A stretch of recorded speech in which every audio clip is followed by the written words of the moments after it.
Assalamualaikum warahmatullahi wabarakatuh.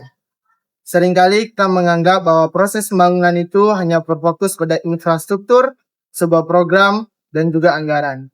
Namun ada hal yang terlupakan dalam proses pembangunan tersebut, yaitu gender. Gender bukan hanya sekedar laki-laki dan juga perempuan secara biologis, namun gender merupakan peran ataupun ekspektasi sosial yang dibentuk oleh budaya, lalu mempengaruhi bagaimana seseorang itu dilibatkan, diakui, dan juga diberikan kesempatan pada proses pembangunan. Dalam video ini, kami akan menunjukkan bagaimana contoh sederhana ketidaksetaraan gender yang terjadi dalam proses pembangunan dan bagaimana seharusnya proses pembangunan itu dilaksanakan secara inklusif. Oke teman-teman semuanya, mumpung kita udah pada ngumpul semua nih, kita kan ada program pembangunan desa minggu depan. Jadi kita bagi tugas masing-masing ya. Nah, Rizky kamu bagian teknisi, Bagas bagian perlengkapan, dan Siti bagian konsumsi dan dokumentasi. Karena kan perempuan lebih teliti. Nah, kalau kayak gitu, aku punya ide nih untuk meningkatkan partisipasi masyarakat, terutama perempuan seperti ibu-ibu. Aku pikir kita bisa membuat pelatihan literasi digital untuk memberi pemahaman nih kepada mereka terkait penggunaan digital pada kehidupan sehari-harinya. Ntar dulu, bagian konsumsi dan dokumentasi penting juga. Kamu fokus di sana dulu ya. Kayaknya ide bagus tuh, Bi. Tapi kok langsung dipotong ya? Itulah harusnya kita ikuti dulu pendapat dari Siti. Oke, sekarang kita lanjutin sesuai instruksi saya tadi. Rizky bagian teknisi, Bagas bagian perlengkapan, Siti bagian dokumentasi dan konsumsi. Jadi tolong kerjakan sesuai tupoksinya masing-masing ya. Pertama, kita perlu pisahkan antara jenis kelamin dan juga gender. Jenis kelamin adalah perbedaan biologis kromosom, hormon, dan organ reproduksi. Sementara gender adalah perbedaan peran, tanggung jawab, dan juga fungsi, dan kedudukan yang dibentuk oleh budaya dan juga masyarakat. Gender bukanlah suatu hal yang permanen, bahkan gender itu bisa berubah-ubah sesuai dengan waktu, tempat, dan juga budaya. Banyak yang beranggapan bahwa perempuan itu sebagai pengurus rumah tangga dan laki-laki sebagai seorang pemimpin.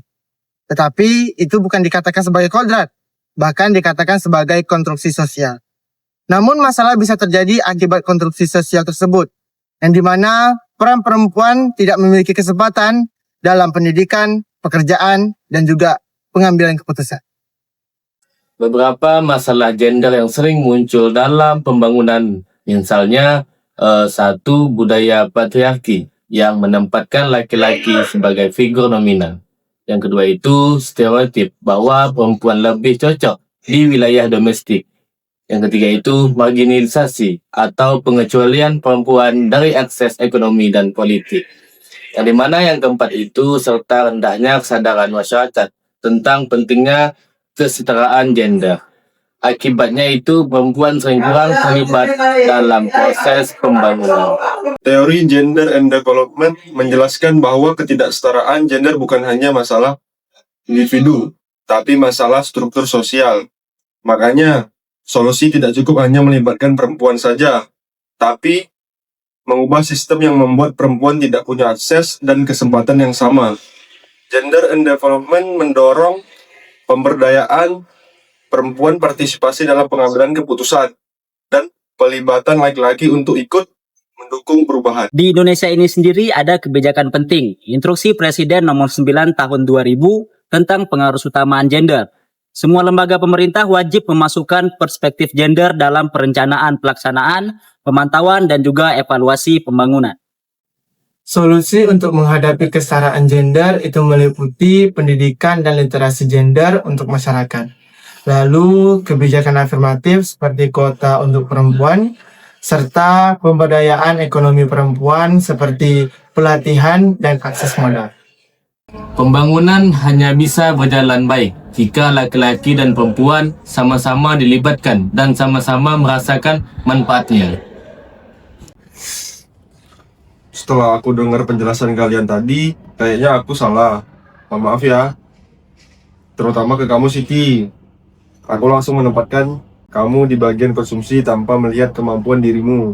Gak apa-apa, yang penting kita sama-sama belajar untuk kedepannya tidak mengambil keputusan secara sepihak dan lebih mendengarkan masukan dari para anggota. Mulai sekarang, jadi kita bagi tugas berdasarkan kemampuan, bukan lagi hanya tentang gender. Jadi Siti, kamu bagian memimpin literasi digital yang tadi kamu sarani ya. Nah, setuju tuh. Kita bantu dari segi teknis saja. Nah, ini baru sesuai dengan prinsip gender and development. Bagaimana program ini semua orang dapat terlibat dan punya suara yang sama. Kesetaraan gender bukan tentang siapa yang lebih kuat dan siapa yang lebih hebat, tetapi tentang siapa yang diberi kesempatan yang sama dalam berpartisipasi. Kita sering lupa bahwa potensi itu tidak mengenal jenis kelamin. Ide yang hebat bisa datang dari siapa saja. Kemampuan untuk memimpin, bekerja, mencipta, dan membangun bukan ditentukan oleh peran yang diwariskan budaya, tetapi oleh kemauan dan kesempatan yang diberikan. Karena itu, pembangunan yang berkeadilan tidak bisa hanya melihat satu sisi. Ia harus membuka ruang bagi seluruh masyarakat, laki-laki, perempuan, muda, tua, untuk ruang itu dibagi secara adil. Maka setiap orang bisa berdiri di titik yang sama untuk menunjukkan kemampuan terbaiknya. Kalau pembangunan mau berhasil, setiap orang harus punya ruang untuk berkontribusi. Bukan sekedar hadir, tapi benar-benar dilibatkan. Bukan hanya diberi tugas, tapi diberi kepercayaan, karena pembangunan yang inklusif tidak lahir dari satu suara, tetapi dari banyak suara yang dihargai.